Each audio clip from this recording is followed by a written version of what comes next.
Kamada mana O'zbekistonda deyarli doktori yo'q kasallik. Oke, nima kasallik? Ikki og'iz kuzatuvchilarimiz. Sindrom Meniere deydi. Diagnoz topish uchun ham 1 yil ketgan. Uni oxiri Silfira Barsuna degan doktorimiz topganlar. Miyada muvozanatga javob beradigan organ bor, quloqda joylashgan. O'sha zararlanib qoladi. Signal beradi miyaga, chayqalyapmiz deb. Xuddi kemada chayqalayotgandek. Keyin miya bosh aylanyapti deb o'ylab shunaqa qayd qiladi, yotqizib qo'yadi bo'ldi.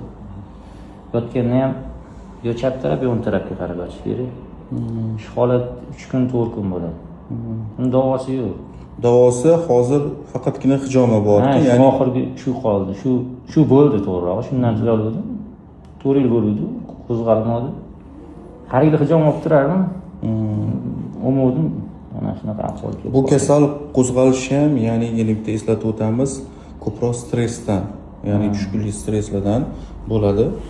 Juda qo'pol ketganda yaxshi kasal emas. O'shaning uchun ham o'zinglarni ehtiyot qilinglar, ortiqcha stress. Burnimni endi burnimni sindirib operatsiya ham qildirganmiz.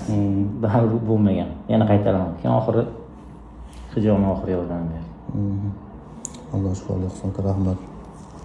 Kimda shunaqa kasal bo'lsa, shunaqa holat bo'lsa, eng yaxshi chora bu hijoma. Ya'ni shu hijoma juda ham yaxshi ta'sir qilyapti.